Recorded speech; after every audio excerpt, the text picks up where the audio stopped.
Salut, c'est François. Aujourd'hui, on se retrouve sur le Nouvel Automobiliste pour vous parler de la nouvelle Peugeot 308, la version 2021, et plus spécifiquement de la version hybride rechargeable de 125 chevaux.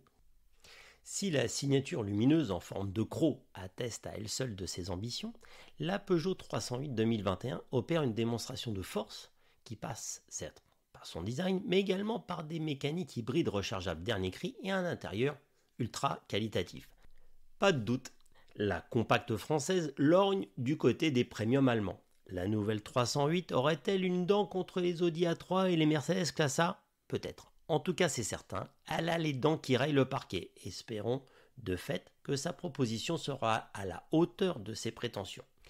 La Peugeot 308 a eu plusieurs vies. Sa troisième, qui va bientôt commencer avec l'arrivée en concession de ce nouveau modèle, sera sans doute celle de la maturité. Née en 2008, la 308 première du nom conservait l'allure monospacisante de la 307 qu'elle remplaçait. Changement de registre en 2013, lors de son renouvellement, elle a adopté les lignes d'une compacte discrète, presque bourgeoise, mais surtout basse. Présentée en mars, la nouvelle Peugeot 308 reprend la formule en y apportant des touches d'agressivité. Beaucoup de touches d'agressivité. Les phares sont plus fins, alors que la calandre s'agrandit et laisse surgir un nouveau lion. Le capot se creuse comme globalement l'ensemble de la carrosserie. L'arrière, avec ses feux aux griffes réinterprétés, fait dans le même registre. C'est comme si la Peugeot 308 s'amusait et s'affirmait. En conditions réelles, de surcroît dans notre finition haut de gamme GT, la voiture se remarque et en deviendrait presque tape à l'œil. Sa couleur bleu vertigo n'y est sans doute pas pour rien. Longue de 4,36 m, 11 cm de plus par rapport à sa devancière, 1,86 m de large, 1,44 m de haut et des jantes de 18 pouces assurent une livrée haute. Une montre respectable qui paraît pourtant presque faible tant le design général de la voiture est musclé. D'ailleurs, notre 308 a attiré les regards sur son passage, par sa couleur et bien évidemment par son aspect nouveauté. Quoi qu'il en soit, la compacte Peugeot offre le choix entre 7 teintes de carrosserie, dont un vert olivine gratuit, et 5 niveaux de finition, Active Pack, Allure, Allure Pack, GT, GT Pack. Clivante à l'extérieur, la nouvelle Peugeot 308 l'est aussi à l'intérieur. La planche de bord impressionne, tant elle paraît haute, à contrario du pare-brise qui lui semble rikiki. Dans notre finition GT, l'ambiance se veut sportive, les sièges sont mi-TEP, mi-tissu, mi-Alcantara, et offrent un excellent maintien. Un coup d'œil rapide sur l'ensemble permet d'entrevoir des touches de verre kryptonite, comme dans une Peugeot 508 PSE. Cela vient légèrement égayer cet intérieur qui demeure très sombre, aucune variante claire ne sera proposée.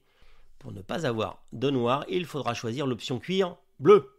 Malgré cela, le travail esthétique réalisé par les designers est bien visible. Les galbes, les creux de la planche de bord apportent de la profondeur, mais surtout de l'originalité, bien que cette planche de bord ressemble finalement à celle de la 508. Les matières utilisées, tout comme la qualité de la finition, sont également très flatteuses. De ce côté-là, la Peugeot 308 2021 confirme le chemin accompli par la marque avec notamment la 3008, 208, 2008 et 508.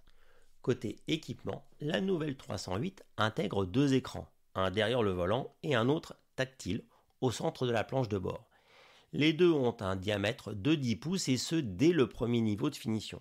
Notre version GT ajoute une mise en scène 3D de l'instrumentation derrière le volant afin de mettre en exergue les informations les plus importantes. Une bonne idée qui néanmoins, parfois selon le mode choisi, peut se révéler un brin décevant.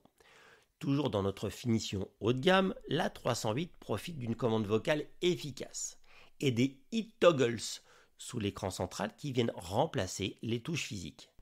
À l'usage, celles-ci nous ont paru réactives, bien que par manque d'habitude, on a tendance à appuyer assez fort dessus. Elles ont surtout le gros avantage d'être personnalisables.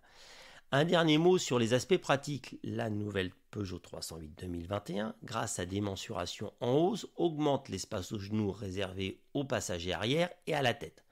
Attention toutefois, si vous choisissez l'option toit panoramique, la hauteur sous pavillon sera réduite. La place pour les occupants est donc satisfaisante, bien que les surfaces vitrées réduites puissent altérer cette sensation. Enfin, le volume du coffre diminue légèrement de 8 litres pour passer à 361 litres pour les versions hybrides rechargeables. Nous l'évoquions plus haut, les sièges, au bon maintien, sont une invitation à la conduite. Notre version hybride rechargeable 225 chevaux dispose ainsi d'un moteur essence couplé à un bloc électrique et une batterie d'une capacité de 12,4 kW, rechargeable en 3,7 kW, à environ 4 heures avec le chargeur embarqué et en moins de 2 heures avec une wallbox, ou en 1,8 kW, donc en 8 heures à peu près, en prise domestique classique. Elle est d'office associée à une boîte de vitesse automatique à 8 rapports. Son sélecteur, qui peut faire penser au DNA d'Alfa Romeo, se révèle agréable à l'usage, même si nous l'aurions aimé légèrement plus proche de nous. Les premiers mètres permettent d'ores et déjà de se rendre compte que la nouvelle Peugeot 308 2021 améliore encore la copie de sa devancière. Le toujours petit volant, sympathique à manier, laisse paraître une direction d'une précision remarquable.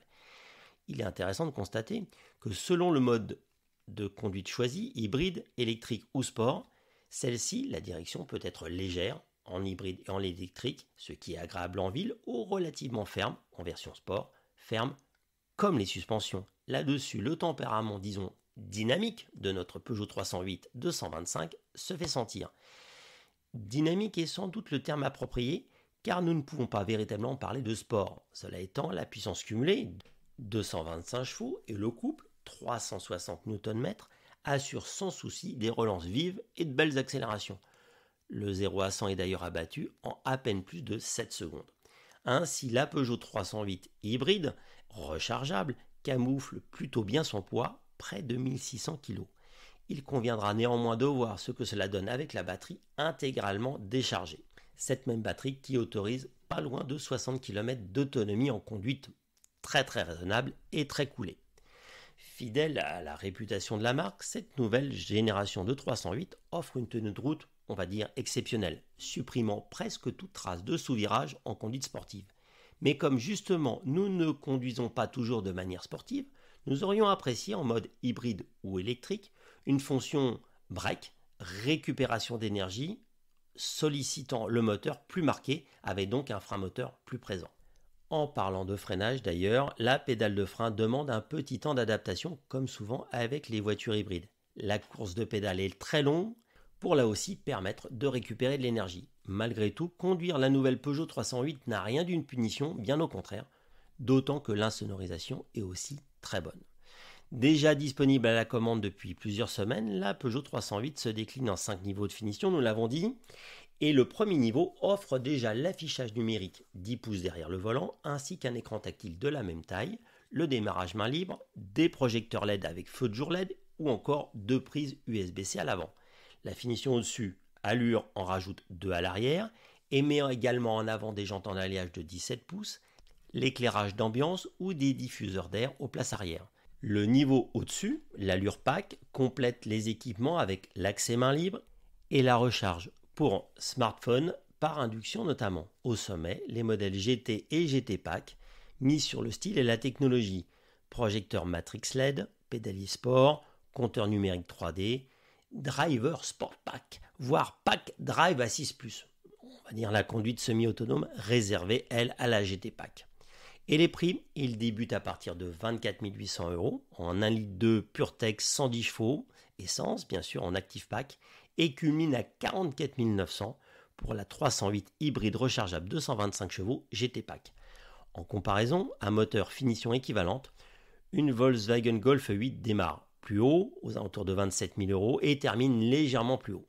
En effet, une Golf GTE réclame 46 000 € et dispose de 240 chevaux pour les 225 chevaux de la française. Les tarifs de la Peugeot 308 ne sont d'ailleurs pas si éloignés sur les finitions haut de gamme en tout cas de ceux d'une Mercedes Classe A de 29 000 à 47 000 € si l'on met de côté bien sûr les versions AMG. La concurrence se trouve également pour la Peugeot en interne puisqu'elle affiche finalement les mêmes velléités premium que la DS4, censée être le haut de gamme du groupe Stellantis sur le segment des compacts. Cette dernière reste néanmoins plus chère, de 29 000 à 47 000 € et légèrement mieux équipée. En somme, la Peugeot 308 2021 vise le haut du panier, laissant a priori le soin à la nouvelle Astra de rivaliser avec les compacts purement généralistes. En définitive, cette nouvelle Peugeot 308 2021 est très réussie. Sommes-nous surpris? Pas vraiment, car nous n'en attendions pas moins d'une voiture aussi importante pour la marque, qui vient remplacer un modèle fabriqué entre 2013 et 2021 à près d'1,4 million d'exemplaires. Le style, la qualité de finition et le toucher de route font de la compacte française un véhicule très appréciable, plus en tout cas que ses tarifs qui la mettent d'office au niveau de la Golf. La suite, une version break SW qui va arriver en concession très prochainement et que nous allons aussi essayer, ainsi qu'une version 100% électrique courant 2023. Merci à Adrien pour cet essai et ce texte que vous pouvez trouver en particulier avec plus de détails sur les prix et les options sur le site du Nouvel Automobiliste. Et à bientôt.